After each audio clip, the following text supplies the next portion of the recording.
Larry Bernard. How are you, Larry? After I'm much good, scheduling good. hilarity. Which Yeah. is better, this feature? There we go. Yeah. Can you hear me now? Yeah, I can hear you. Yeah, we had a little bit of mic trouble there. All right, Yeah, so we've new got mic that I've been trying to test here. So yeah, we've got a few items in the news this week. It turns out that CBS and Viacom might be merging back together again this year. After all, previous reports had shown that one disgraced former CEO of CBS, Les Moonves, had negotiated his departure from the network, that Sherry Redstone had agreed that Viacom would not try to take over CBS until 2020, but now it seems that that might actually be happening after all. So I'm going to read a little bit from TheWrap.com, titled, Why a CBS and Viacom Merger is Looking Likely in Early 2019. Viacom CEO Bob Bakish would make the most sense to lead the combined company, according to BTIG analyst Rich Greenfield.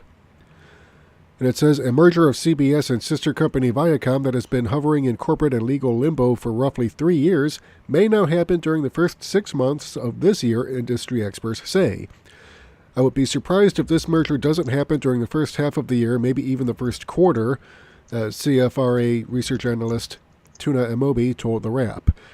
Analysts note that one of the chief obstacles to the long-proposed deal, former CBS CEO and chairman Les Moonves, is now out of the picture following his firing for cause late last year after multiple accusations of sexual misconduct. Well, it's more than misconduct, it's assault. I wish people would stop using misconduct like he's been a bad boy and, this is, the equivalent of schoolboy antics. Well, no, he committed sexual assault, which is beyond statute of limitations. Otherwise, he'd be, in a courtroom right now. But yeah. So, but anyway, enough of my digression. What are your thoughts on this, Larry?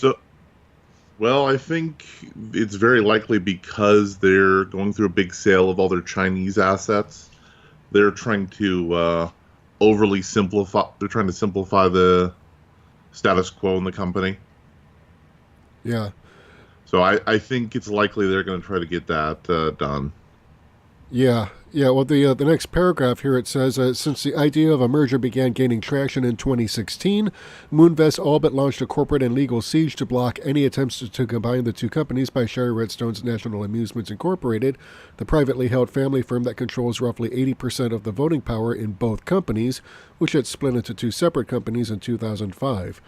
Because for some reason. Yeah, Sumner Redstone, who's all of 1,000 years old and apparently... Wait, he's not dead yet? No, he's not dead yet, apparently. He's still alive and kicking. Not in his right mind, obviously, but, because he is in his 90s. But yeah, so, and then there's been some legal drama going on with Redstone. So, but yeah, let's see if I can scroll down here. Yeah. We never expected CBS's Les Moonves to fight a transaction that would have benefited CBS and Viacom shareholders and enabled the combined company to lead the consolidation wave in legacy media versus trail it. BTIG analyst Rich Greenfield wrote in a blog post earlier this week, with Moonves now gone, we expect Viacom and CBS to merge in early 2019. Now that effort will not, I repeat, would not come from National Amusements, which has repeatedly pressed the two companies to consider reteaming. As part of Moonves' ouster last September and the settlement of lawsuits over corporate governance with the CBS Board of Directors, National Amusements agreed that it would not pursue a merger for 2 years. But they could still seek a merger if 2/3 of the board members who aren't affiliated with National Amusements request it. So this is kind of like a legal loophole in the agreement that they're trying to use in order to get around the no merger until 2020 agreement. Yeah. And we're coming up with a lot of bad Star Trek things to try to get them into the mix before the merger happens so they can't be undone. Yeah, well, never say can't, because from what I understand, Sherry Redstone does not like what Moonves has done to Star Trek, and considering Star Trek, back in the 90s and early 2000s was the flagship franchise for Paramount and Viacom. I really don't see anything good coming of the merger, at least as far as Alex Klutzman is concerned, because he could be out of a job. Hopefully, before they start the Section 50, Section 31 show with Michelle Yeoh. Empress Georgiou is that's like, why are you doing that? Yeah, I mean, no one cares about Section 31. I mean, it started off as some semi-secret need-to-know organization in Star Trek Deep Space Nine, but it was never meant to be like a major player. They actually had an interesting idea for it that they tried to work into a pilot when Enterprise was going off the air, but that didn't work out. So they combined elements of that pilot script with the pilot script for basically they were trying to do the West Wing, but with the Federation government. And they merged those two things into a novel. And Trip, when he was cremated at the end of Enterprise, it was set up so that Trip wasn't cremated. And he lived all the way into the post-DS9 era, where he was there when Section 31's deepest, darkest secrets all got exposed because he exposed them. I see. So that would be something that existed before the Federation technically did, which would be, I don't know, it seems a bit overcomplicated to me, but Enterprise, again, that didn't even call itself Star Trek until halfway through the third season, because for some idiot reason, the people behind it wanted to distance it from Star Trek, even though it was a prequel to Star Trek. It's all part of the licensing stuff that they have. It's like, well, we don't want to risk the old license with a new license, so we're going to do a prequel to licensing. Right. Well, we saw how spectacularly that turned out. Yeah. But here's the thing, though. It's like once they realized that they had to call this show Star Trek again halfway through season 3, and the writing actually did improve from what I understand in season 4, but then Les Moonves decided, nope, we're canceling it because I hate Star Trek and F you all. Yeah. Where's my daily blowjob? And realistically, the whole Xindi story arc was very interesting. I kind of enjoyed that, but they needed to do a story arc of, we're starting the Federation, the Earth-Romulan War, which seeds the clouds for the forming of the Federation. They should have gotten to that way earlier than they did. Yeah. That probably should have been what they did for the first season instead of the whole temporal time war, which was kind of dumb. Yeah, temporal Cold War, they called it, because apparently if they turned it into a hot war, it would have become the Time War. And it did turn into a hot war. It did turn into a hot war. Remember when the aliens traveled back in time to Earth and colluded with the Nazis? I hadn't. I had pretty much stopped watching by that point, so I don't remember. Yeah. So they were wanting to do a reboot to be something more like Trek, but they had this little last bit of garbage left over. So they decided, time travel, alien Nazis. Yeah.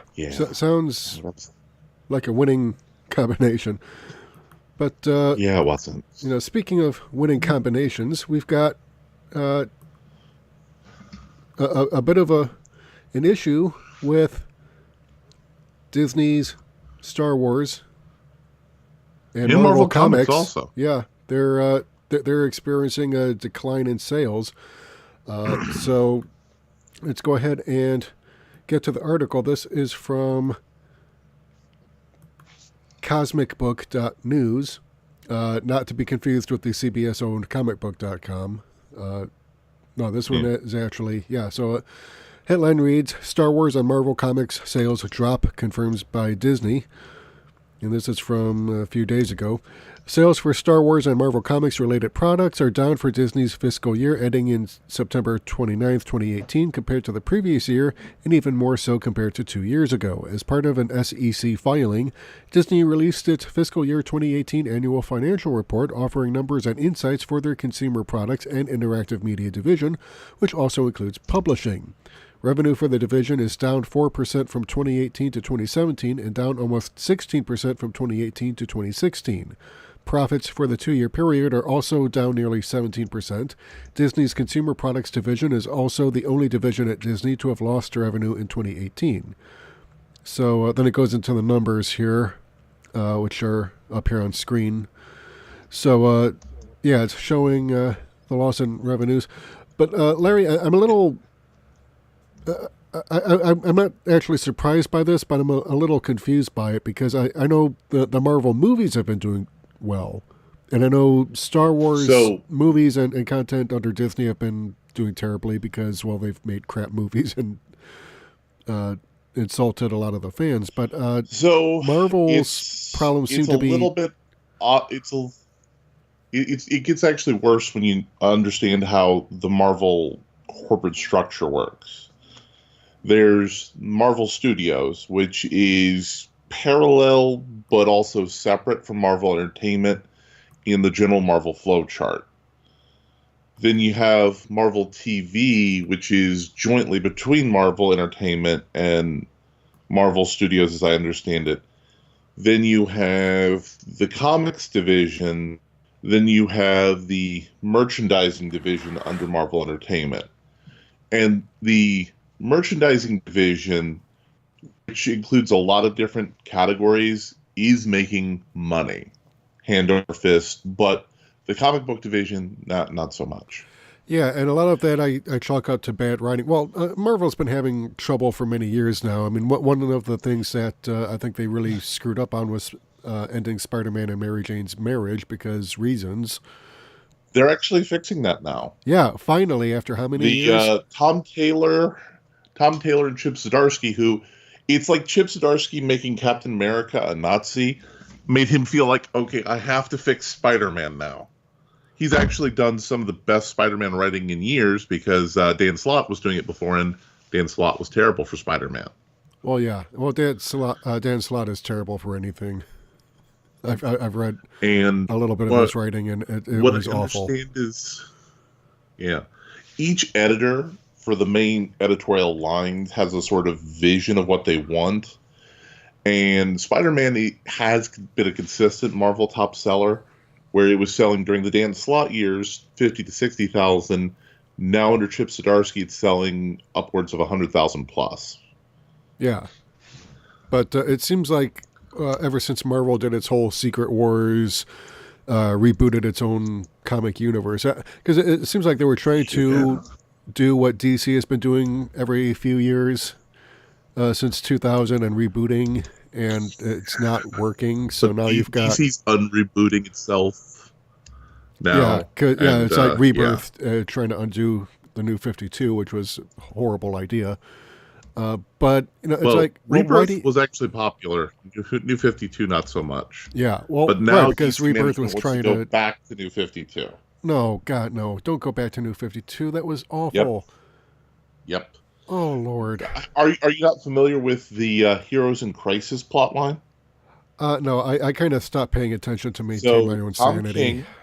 Tom King, who can be a very good writer. Also, some knobs on Twitter tried to argue he wasn't an actual CIA agent, which is hilarious. So Tom King is very fixated on depression and post-traumatic stress disorder as his big narrative gimmicks for superheroes. Yeah, I understand there's a thing with Superman and his son by Lois Lane coming back all grown up from a space trip. That's a problem. That's a problem with Bendis. We can get to Bendis later, but so Tom King is in the middle of a big Batman plot line, which is all about how Batman has been suffering from serious depression. And in theory, at the end of the 100-issue arc, he wants Batman to turn a corner and get through it. Or at least that's what he's telling us. He did one about Mr. Miracle, where Mr. Miracle was getting through his post-traumatic stress from having, grown up on Apocalypse. But it kind of petered out at the end. And so, but it was popular enough in the beginning, and his big Batman run was popular enough that he got to do a big reboot event about a secret a mental health facility for superheroes in Kansas that was created by Batman, Superman, and Wonder Woman, combining their most advanced sciences, knowledges, abilities, and magic for superheroes to go and be treated by advanced psychology robots. But, oh no, somebody gets murdered there. Like a whole bunch of people. Wait, there's murder in the DC Comics? I can't imagine. No, seriously. I mean, hopefully it's they're going to... It used to be that Marvel and DC kind of shied away from killing, and then about 30 years ago they decided, no, we're killing everyone. Yeah. Of course, we're bringing them back after a little while, but we're killing them. So hopefully the Aquaman movie and Shazam, I expect, will encourage them to take a different path. Yeah, because right now it seems to me like Aquaman is about the only thing that's pretty much keeping DC extended universe afloat. And I don't know if you saw it, the DC streaming service is having trouble. Yeah, a little bit. Largely because they have it at too high of a price point, and the shows they're making on way too low a budget. They're only distributing in the United States, and they're selling it at too high a price point. Yeah. Realistically, what you need to do if you're running a niche tier streaming service is you need to be something somebody can say, okay, I can add this to my Hulu, or I can add this to my Netflix expense, or I can add this to my Amazon expense. Right, and unfortunately, it seems like Marvel is making some pretty boneheaded decisions, not just on the TV front, but the comic book front. And I mean, the cinematic version is just kicking butt, but this does go to a pattern where Disney doesn't seem to know what it wants for some of its franchise properties. It doesn't seem to know what it wants for Star Wars, and you have to know what you want, because Lucas, for all his storytelling flaws, and he has a share, but he knew what he was doing. He had a definite vision for what he wanted to do and how he wanted to do it, and he made it happen. Mm-hmm. But Disney, when they bought it out, all they knew was, we want to churn out a Star Wars movie every year. And here's the thing, they could have done that. They could have done that if they had somebody executing a vision. And unfortunately, they only had Kathleen Kennedy. So, yeah. So, but moving on to some more interesting topics. We've got some Doctor Who news, which I hope you'll forgive the pun graphic I've got up here. It's KNEWS, because this was actually something I didn't know because of my lack of knowledge of how the BBC funds its programming. So we're going to go to bleedingcool.com.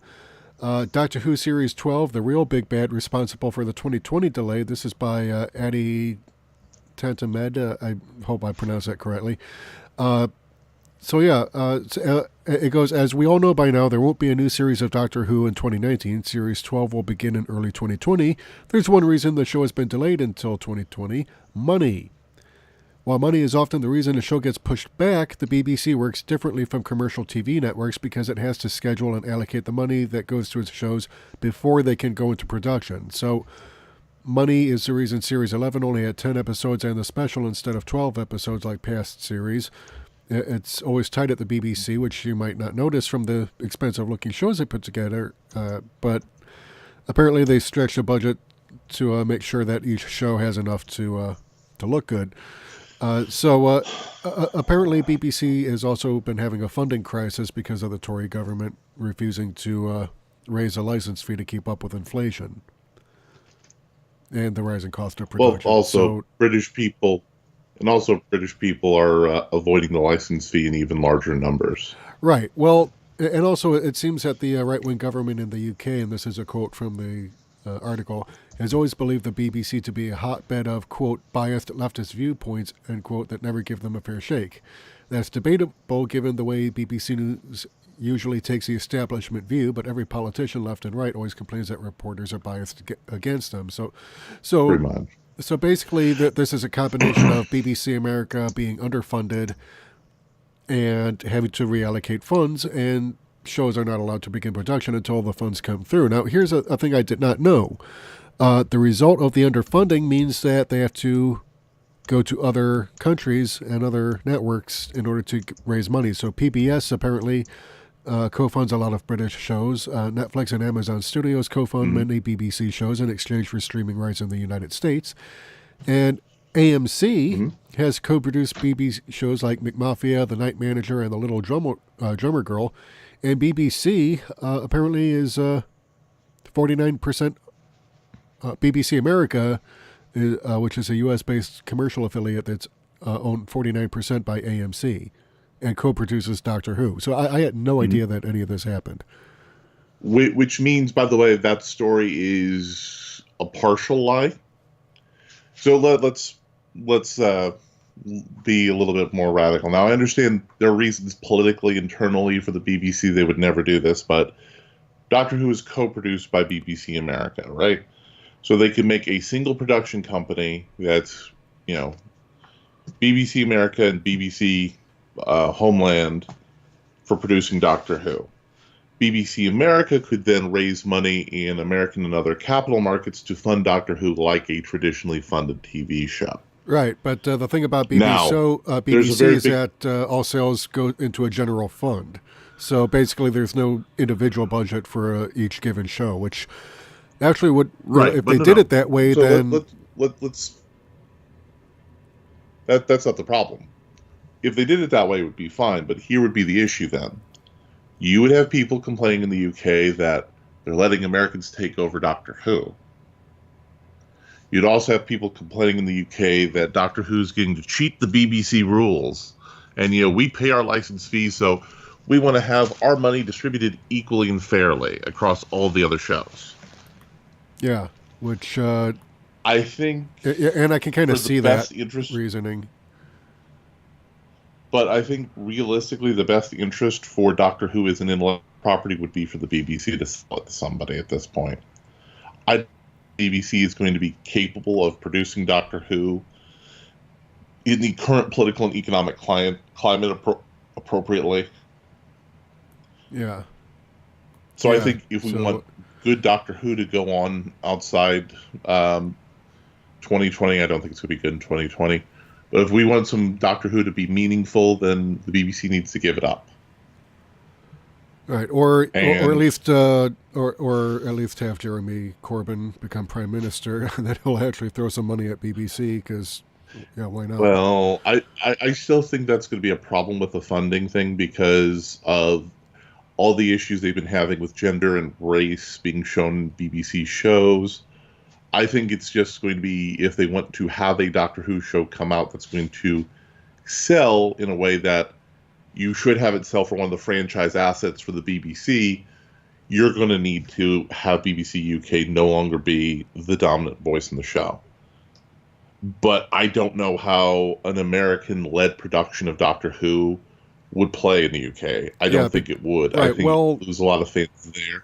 Right. Well, part of it because the British really don't. In fact, I was watching Kevin Logan's 1984 George Orwell retrospective the other day, and he was talking about the attitudes that British people had back then when Orwell wrote 1984. Because if you notice, England in 1984 is referred to as Airstrip 1, and that's kind of a reference to British attitudes that Britain had by that point, become a little more than an appendage of the United States, and they were actually using Britain to ferry supplies to the mainland during World War II. And so there's a lot of resentment still lingering. And Airstrip 1 then later became a key for both Britain and the United States for investment into Europe, which is part of why I never felt the threat of Brexit was ever really that significant. Because, in all honesty, with the exception of Ireland, there's no other company that American businesses would feel as comfortable setting their main footprint in to start branching out into the rest of Europe. Yeah, and that's, that's getting into complications that really, we don't have all that much time to go into. But, this is true. This is true. But keep in mind though that the last Doctor time. Who. Yeah. Pardon me, go ahead. Yeah, well, keep in mind the last time America and BBC collaborated on a Doctor Who project was the 1996 TV movie, and that was... Though, actually, there's a very interesting documentary on that. Have you ever gone to SF Debris' website? I have not, but how about you shoot me a link real quick, because I will. I want to... He actually does a in-depth documentary of the production history of the Doctor Who movie in the United States. At one point in time, Steven Spielberg was slated to be the executive producer, but BBC management was so wishy-washy, Steven Spielberg had to wash his hands of the whole affair. And Steven Spielberg was very interested in getting involved with Doctor Who. So the link I'm going to send you has both his review and it has his actual documentary behind the scenes stuff before that. He's got some very excellent footage there. And I also recommend his website. He's a Star Trek fan who's been doing Star Trek reviews for quite some time. And he's got a very good body of Star Trek reviews on his website. I highly recommend going there to look at them. All right, so page is coming up now. And my browser is moving at the speed of molasses. And the BBC executive who started the process for getting the American movie going, he actually personally went to Amblin Entertainment to meet Steven Spielberg to start the process. Okay, that's... And there was an executive at Amblin who was also a huge Doctor Who fan from his time in the UK. So it had the opportunity to go well, but BBC management was not willing to do it in a way that Spielberg was able to like, and the script had to go through like 9 or 10 revisions just during the time Spielberg was slated to be an executive producer. Yeah. Yeah, so... and then Fox came in, Fox tried to pick it up because Fox said, Doctor Who, it's a top-tier British thing. If we can make this work, it'll be a good fit. And then, had to go through a couple revisions through Fox. There were some rights matters that were holding things up. All right. So it was a troubled production. So it's not so much that it's a problem of a British company and an American company working together. It's a storied Hollywood failed production. Yeah. From start to finish. Yeah, kind of like Star Trek V, The Final Frontier, where Shatner got stiffed on the budget, stiffed on special effects because they were all working on other movies. There was a writer's strike that delayed production. So, and actually, for all people bitch and moan about how awful Star Trek V supposedly was, it actually had the bones of a good story, if you'll pardon the pun. It did. But the execution, part of it was Shatner's storytelling style, but I kind of got what he was trying to do because he was trying to recapture the original television show, but it ended up not going too well, and only partly because of his storytelling abilities. There were real issues with production behind the scenes that he and Harv Bennett had a heck of a time trying to come up with the money and get cooperation from the studio. So, but it sounds like what you just described sounds a lot like that. What I think about this is using... Yeah, and I use a football analogy. There is a certain football team that you have had the opportunity to spend some time around that made a profit just by spending the league minimum every year, the Cleveland Browns. There's some new leadership in Cleveland, so hopefully they're going to have a new direction and new spending, but if you're an entertainment medium, sometimes you just got to spend money to make money. Yeah, and fortunately the Browns owner seems to have decided, you know what, I should probably do better putting together a team that can win because this isn't working out. Because Jimmy Haslam actually gave up his majority stake ownership in the Pittsburgh Steelers to come to Cleveland and take Well, over from. he didn't have a majority stake. He had a large stake. I thought the Rooney family still owned the majority of the Steelers. Yeah, that I'm not too familiar with. I know he was at least part owner in the Steelers, and then NFL rules necessitated that he give that up in order to come and buy out the Browns. But yeah, a few years ago when we had Johnny Manziel as a quarterback, and that was a pretty low point. I mean, last year we Johnny had Cocaine. the last season we had 0 wins for the entire season. This year we did a lot better. All right, 7-8-1. And you did a lot better as soon as you fired Hugh Jackson. Pretty much, yeah. Which and the Bengals did so bad after they hired him to work as an assistant. They said, we're not going to keep you around. Yeah. So you see, before everybody thought, oh well, there's nothing Hugh Jackson could work with in Cleveland. Now we're all starting to get suspicious of maybe he was a really bad coach this whole time and nobody caught on. That is entirely possible. Alas, the world may never know. Some of the guys who have come back to the Browns have said that they're really excited to play for the Browns, where there's now a culture of winning. Yeah. Yeah, I remember working the game.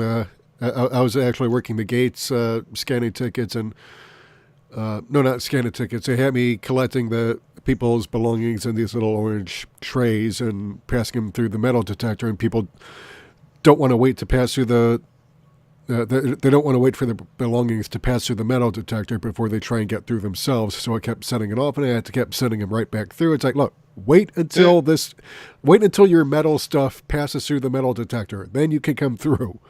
I know you want to get in, and these were people who were 2 or 3 beers into their day already. Yeah, pretty much. But yeah, I mean, there's a surprising number of people who were quite sober and still doing that stuff. So no, they don't get to blame alcohol. So, are you caught up on the Orville yet? I have not been able to watch any TV. I don't get Hulu to watch it, and I don't get FX to watch it. So once we get into a groove, I guess I'm going to have to carry a load with some TV reviews then. Yeah, because what's very interesting. There are some websites I can watch it online, but I think we can do this as a joint collaboration, and we'll both schedule time to watch it and then review it, because the Orville season 2 has been getting rave reviews, whereas people are looking at STD and saying, "Ah." Well, there's the internet conspiracy theory that it has to do with the fact that Fox is owned by now, but I also like the show a lot better this season. They've really got a sense of what they're all about. Yeah, because their first season kind of like their first season is kind of like pretty much all of the other Star Trek shows, which they were finding their footing in the first season, then they pick it up in the second one. So they did something interesting in the most recent episode where Alara, the security officer, left, and people all over the internet are trying to figure it out. Well, apparently she was working a movie during the time that most of the shooting was done, so this story was sort of crafted to give her the excuse to step off the show for the rest of the season and then come back later. Oh, I see. And it was a great character arc for her character from the first season to here. Yeah, it's kind of like how when Gates McFadden left Star Trek The Next Generation and then came back for season 3. It's like they had to find some way of writing her disappearance and her departure and her return back into the show. Well, this one was actually a lot more meaningful than what happened with Gates McFadden. So, Alara, they built a lot of stuff about problems in her species, about scientists in the military, and how her parents were scientists who didn't respect her for going in the military. So, that they sort of resolved that whole character arc in there, which was kind of interesting. I kind of like that. And they also had an episode about porn addiction. Do they know? Which was supposed to be the previous season, but due to the way that they structured things, they didn't play it into the previous season. Look, just because the captain likes to wank off to alien chicks... No, it wasn't the captain. It wasn't the captain. This was part of the whole arc of Bortus's marriage. Oh, really? Yes. So because of struggles in his marriage, he developed a porn addiction problem that almost destroyed the whole ship. Wow. And, he worked through his porn addiction problem by helping to put things into perspective, and that, there are things he's not happy about in his marriage, but he was finally able to get to the point where he could work on them and move through them. All right. So that is interesting because okay. And the first episode is all about Ed and the second officer, whose name is completely escaping me right now. It's about the kind of bringing that whole character arc of their relationship together. Yeah. And she starts dating somebody, and there's a lot of interesting dynamics about how men who are amicable with ex-girlfriends deal with future boyfriends when the ex-girlfriend's not as amicable as she thinks she is. Yeah. There are a lot of really interesting character bits in there. Yeah, and I just found an article on bleedingcool.com. It seems that Halston Stage has indeed left the show. So, yeah. So again, it's a shame. Her character was great, but they brought in Patrick Warburton to be the new security officer. Yeah. And I know it's Patrick Warburton because he's got one of those voices you just can't really hide his distinct voice. No, you can't. Well, I hope she comes back to the show then, because her character was one of the really good parts of the show. Okay, you know what? This may actually be something we should take with a grain of salt. That according to a report from comicbook.com, where the outlet reached out to Fox for clarification on Sage's departure, the network confirmed that yes, Sage is not returning to the series. Now, comicbook.com is owned by CBS. CBS hates the Orville and wants to see it fail. Also, comicbook.com is not a reputable quality reporting site. There's nothing official on there, and there's like a whole bunch of obfuscated stuff. But I hope she comes back. I hope this is just she's had other things she's been doing. But a big problem with the lower ratings this season, a lot of people think has to do with the lag between productions. Well, yeah, because people can't maintain interest in a show that's not airing, and yeah, the way that these shows are being scheduled now, and a lot of it does have to do with the way shows are budgeted these days, is that you only have basically you can't start production until that funding comes through, and so like a 10 to 12 episode show, right? And then you have to wait another year for the right. Whereas before you had like a 24 episode show that aired over the course of a season from like autumn to spring, and so there'd be a mid-season break, while people get the next batch of episodes ready, but you would still be, pretty much in production, I wouldn't say year-round, but, for enough of the year that, you could have a full-length season. But that's not happening anymore. But, on the other hand, though, you've got a lot of the filler episodes end up not getting made. And I think one of the problems that the original Star Trek show had, and that the subsequent spin-offs had, was that you ended up with all these filler episodes where it's like, but does this really advance the story or the character, or contribute in a way that, say, this popular episode did? Well, maybe if you didn't have to do all that, you could keep production costs down. But you can always use the time in the filler episode to advance character and plot arcs. Exactly. So, it's a kind of a trade-off. But I'm kind of disappointed that Halston Sage may not be coming back, because I kind of like the incongruence of having this tiny waifish girl as a security officer, because her species lives on a planet with greater gravity, and so basically. Oh, they also on the third episode they did some special effects shots demonstrating the gravity. Yeah. and its impact on things not from that world. Right, and this was a thing that's like it actually advanced the character and the overall story, and that's what I like about the Orville. One of the things I like about it is that they actually explain stuff in a way that's kind of believable, and they actually explore these little bits that flesh out the characters. It's a Star Trek where people will drink beer and watch Rudolph the Red-Nosed Reindeer. Yes, and derive deep life-altering meaning from Rudolph the Red-Nosed Reindeer, which, by the way, that just feels like a more... Yeah, Huffington Post had this joke article for the holidays, and people were like all up in arms about it. But it's like, guys, look at the section it's in, comedy section. These are people, making comments on Twitter like 30 years after they first saw it and seeing things in a way they couldn't appreciate when they were kids.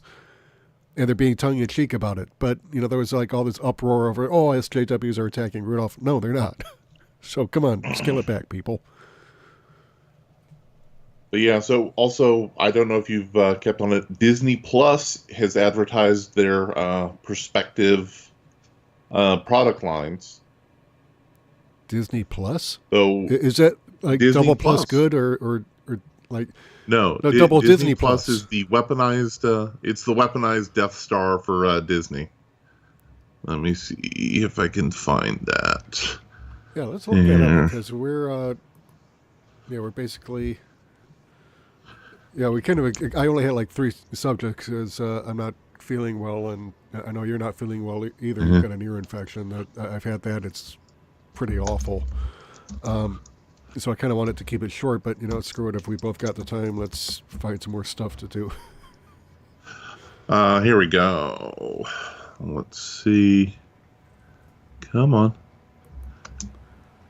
So they've announced for Marvel shows they have the Vision and Scarlet Witch series coming up, which may be where they introduce Simon Williams into the thing, though I'm not entirely sure how you bring Simon Williams into the MCU continuity. But in some of the promotional materials I saw from a leak website, they showed like the Grim Reaper in there. Oh, so really? If the Grim Reaper, so if they're going to be incorporating him into the TV show, then that means that there's probably Simon Williams is going to come out of that somehow. Though again, I'm not entirely sure how that all makes sense. There's gonna be a Loki series. Now, if I'm not mistaken, wasn't Simon Williams Wonder Man in the Marvel universe? All right, yes. I thought that I thought that sounded familiar because it's been years, and I never was a big reader of Avengers, so I never knew the full roster. I remember Wonder Man, and I kind of remember the name from that. But how are they going to get Elizabeth Olsen to go to TV and play the Scarlet Witch? She's already signed. Yeah. She's already signed. Wow. Okay, And, so we get to ogle her on the small screen and the big screen. And hopefully the wind will pick up and lift her skirt again. Rumors I'm hearing from, Yeah, so... all right, so let's see if we can call up the article here because...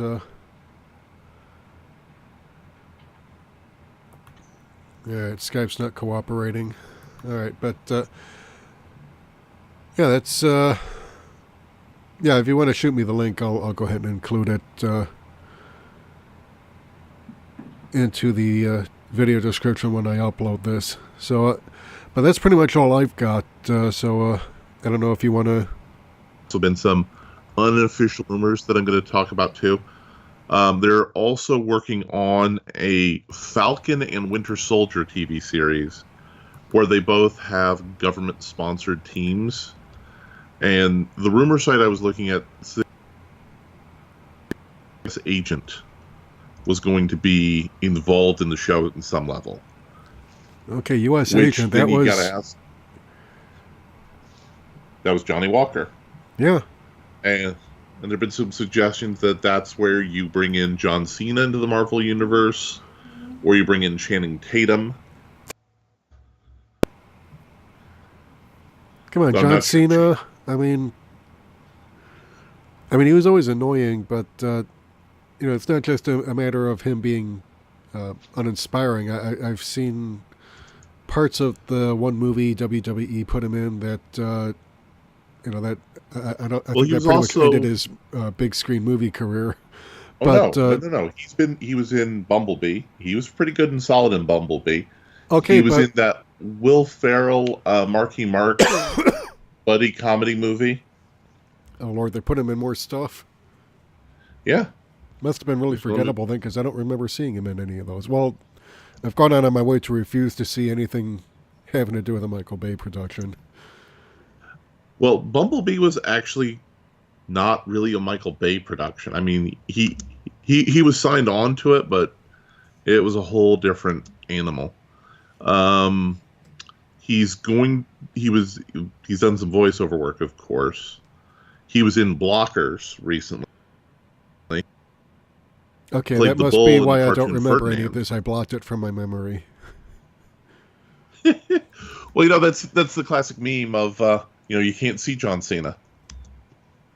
Yeah, we can't see him, and we're glad for it. And he was in a TV movie about something, a bad Japanese TV movie. He did some Parks and Recreation. They must have been scraping the bottom of the barrel for Sweeps Week. Yeah. But I don't know. I just never John liked Cena- John Cena. He always came off kind of smug and in his persona. Yeah. So there's rumors that they're trying to figure out a Nick Fury series. The big problem with that, of course, is that Samuel L. Jackson. You're not gonna get a Samuel L. Jackson TV series. That's not gonna happen. Well, they can always get David Hasselhoff. Bring him out of retirement. But no. Marvel's now put David Hasselhoff. They've now put him into the Guardians of the Galaxy. Remember? Oh yeah. The Hoff was in there, so they can't do that now. Well, come on. I mean, if they can have Josh Brolin play both Cable and Thanos, then they can have David Hasselhoff play two different characters. And they're also working on a Sif TV series, though I have no idea who that's for. But they're working on a Sif TV series now, allegedly, as well as one of the other rumors. Well, let's hope that's all it is, because honestly, it seems like the more they try to saturate the market with Star Wars content, the more they screw it up, and we're really not reacting to it. I mean, the damage is done. The only way that's going to be fixed is if they start over from scratch and get rid of Abrams, get rid of Johnson, get rid of Kennedy, because she's actually the one chiefly responsible for putting all this crap together. But it seems like they're doubling down on it. Have you kept up with what's happened with the CEO of Gearbox and his lawsuit? I've not. So Randy Pitchford is, apparently an infamous CEO in video games. I don't follow video game journalism all that much because I actually don't play video games all that much. It's a minor affair for me. Yeah, I was. I was playing Star Trek Online for a while, and unfortunately I've been unable to play it. But since October, and Ket Walski did a video playthrough of one of the Age of Discovery missions, and it was just a jumbled mess. Yeah. Now, they're actually using copyrighted material in Star Trek Online that the creator he hasn't given permission to use it. And, of course, I'm referring to the tardigrade. Because... to me,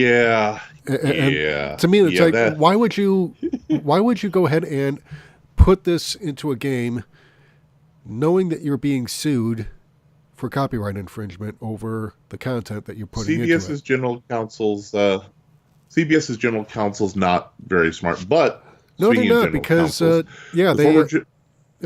sorry, go on.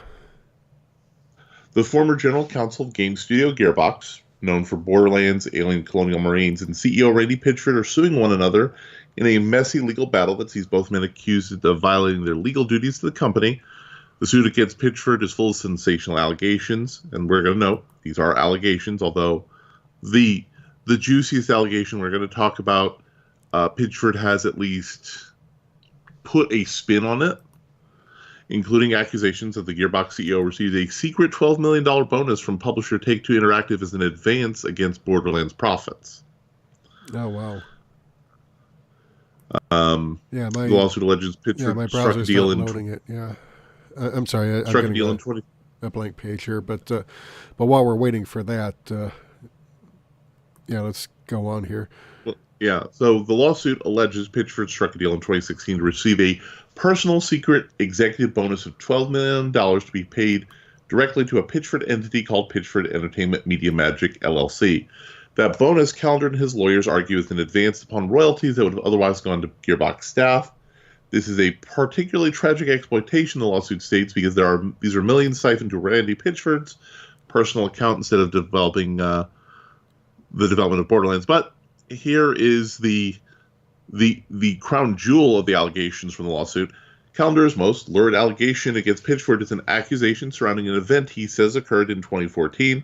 Calendar says Pitchford left a USB drive in a Dallas, Texas restaurant, a medieval times themed restaurant, containing sensitive corporate documents for Gearbox and its partners, including 2K Games, Sega, Sony, Microsoft, and others. Says the lawsuit, quote, upon information and belief, Randy Pitchford's USB drive also contained Randy Pitchford's personal collection of underage pornography. Oh, Lord. Now, Randy Pitchford has since come out and said that this was for a cam girl who stated she was 18, and he was not in it for the pornography. He was trying to figure it out because the specific, we're going to say fluid-based style she worked with, he thought it was some kind of a magic trick, and he wanted to figure out how she was doing it. Oh. Yeah.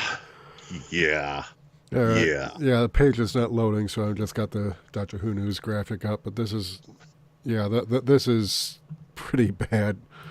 And again, he is not denying the substance that he left a flash drive with sensitive corporate documents on it that also had his own personal pornography. The argument is what type of pornography it was. Yeah. I don't know. I don't remember. The guys on Midnight's Edge covered how in detail about the DC streaming service and its problems. A little bit. I've not been able to keep up much on it. Okay. I've had a busy weekend, but I understand it. It's one of those things that's kind of complicated, as this stuff usually tends to be. So how about you fill us in? Just a second. Let me pull that up here.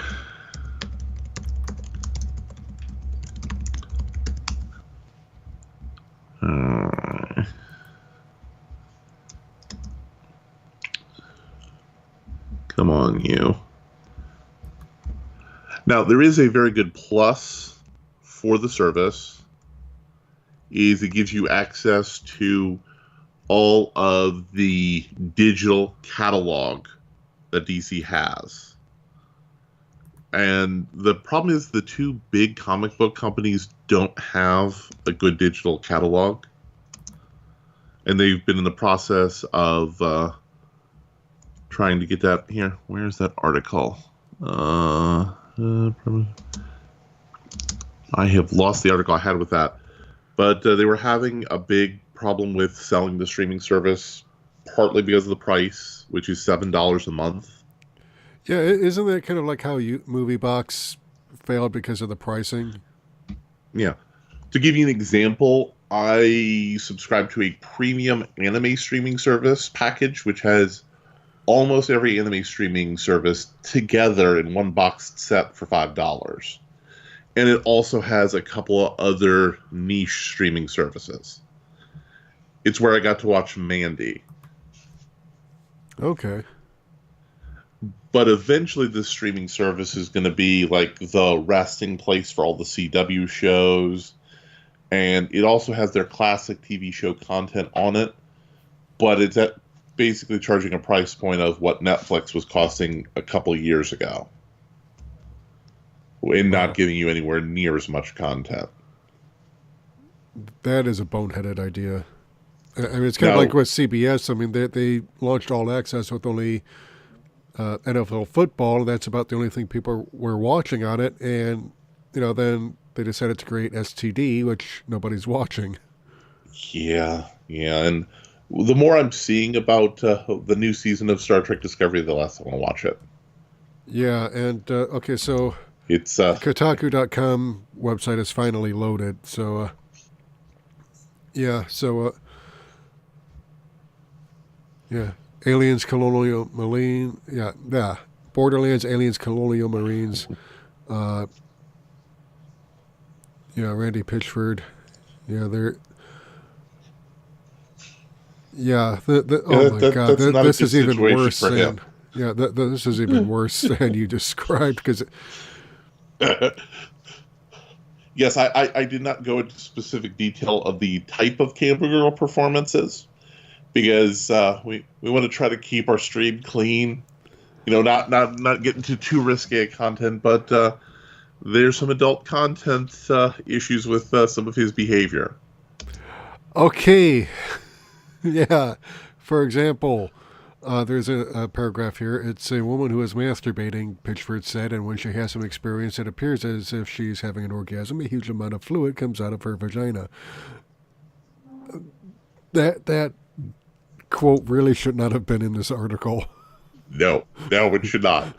And he was trying to figure out how it was working because he didn't believe it was natural. Yeah, this is not a sex worker. This is a fucking magician, he added. Oh, my God. Yeah, that was not a good look for you there, Randy. And he left this in a medieval times restaurant, and I think it was a Dallas metro suburb. Yeah, now, you said it's a medieval times restaurant. Were Jim Carrey and Matthew Broderick there by any chance? Yeah, they could very well be. Could very well be. Yeah, they're fighting a duel to the death. Yeah. While Jim Carrey does Star Trek music with his mouth.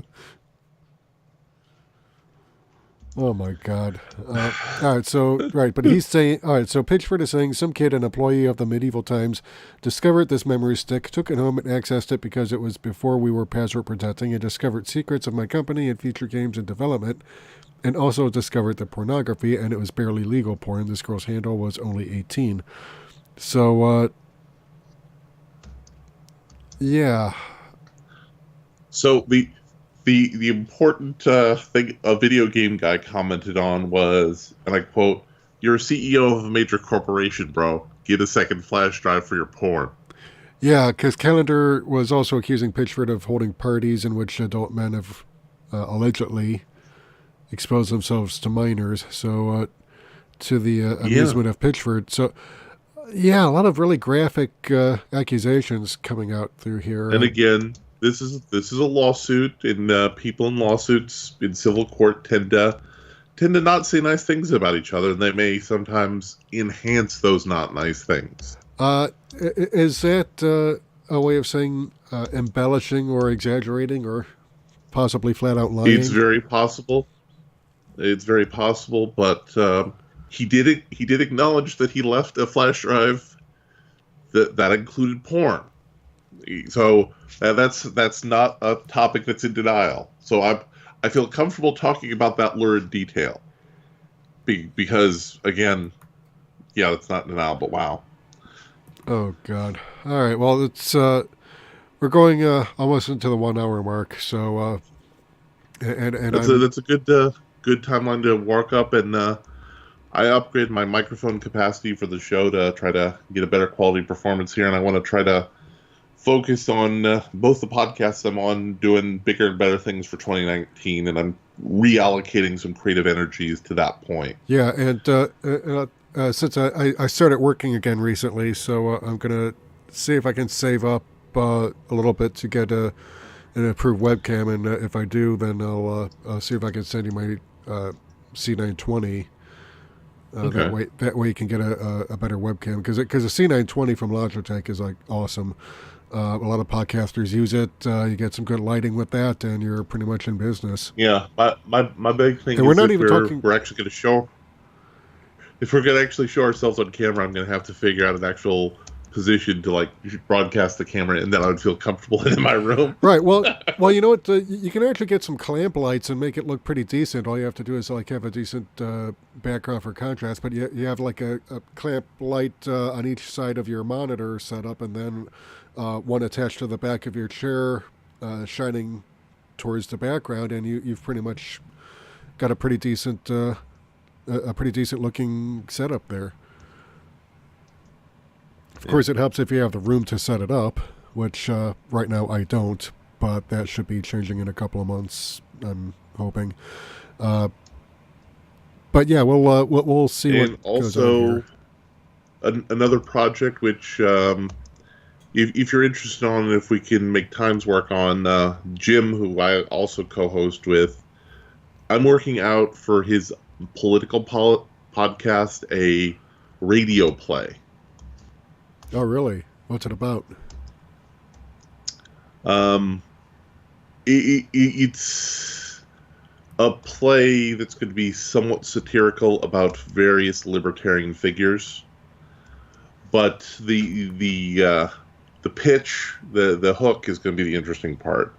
Well, I'll talk more about that later, but we're working out some of the finer details because it's kind of hard for me because I know this general frame of idea is funny. I just don't know the necessary mechanics to actually pin the joke down to where it needs to be yet. So that's where we're working on. And I'm going to share with you a little Twitter to tease it with you so we can maybe talk about that later after the show. Okay. It's somewhat related to this Twitter post. Somewhat related.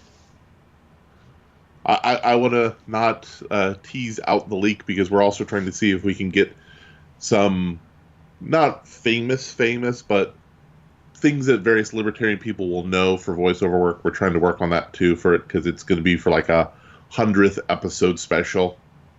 So we're trying to see what we can put together. Okay.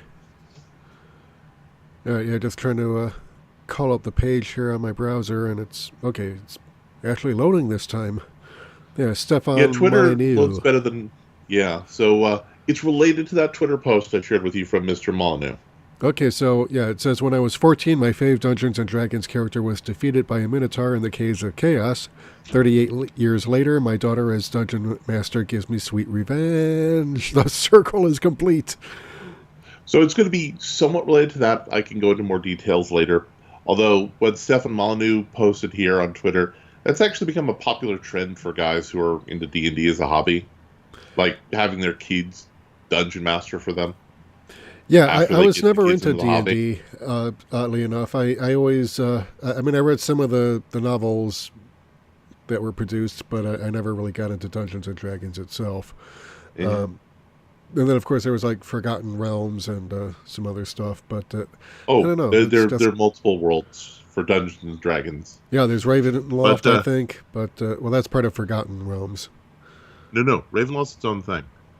So you have Greyhawk, you have Ravenloft, you have Athos, you have Forgotten Realms. I know there's the White Wolf games like the Vampire the Masquerade and yeah. That's a whole separate branch of the tree, and somebody tried to recreate that whole little ethos, and things went a little askew. A group of heavy metal guys in Sweden tried to reinvigorate the White Wolf brand, but they kind of focus on a lot of edgy political content. Like in a book that hasn't been published yet. The final straw was they talked about the secret vampire plot that was behind the gay killings in Chechnya. Which is even more unfortunate since there's been a new round of gay purges in Chechnya. Yeah. All right. And on that note, I think we better cut it off because we're going over an hour, and I got to get this uploaded tonight. So, yeah. So if you like what you've heard, back in no, I'm sorry. Go on. Well, I'm glad being back. If you like what you heard, click the subscribe button, click the like button, click the bell icon, go to the Patreon so Michael and I can get some money on this. Also, if you like it, you can go pop over to Recording in Progress, which is another broadcast on the YouTube where you can hear me. You can also hear us both from time to time on Midnight's Edge after dark. Yeah, so I'm trying to And schedule a time when I can talk with the guys on their stream, because I've got a few things to add that, at least add my own take on some of the things they've been talking about. Because you mean like the Elvira show coming back? yes, Elvira, which I am super stoked for that, because I had a crush on her when I was a kid, and that just was awesome when I heard about that. I remember my mother, when I was at that similar certain age, was working in a space in the home business where she worked with a lot of folks in interior decorating, and several of her friends she was working with said, "Oh, honey, every straight boy at a certain age is into her." Pretty much, kind of like with the Catherine Bach and Daisy Duke. Yep. Or Farrah Fawcett with her red bikini. That was pretty much a staple. Yep. Those were the good old days. All right, so this is Michael Wilk and Larry Bernard for the Wilk Report saying take care, good night, and take care of your respiratory systems. We failed too. We are suffering the consequences. So good night, everyone. Good night.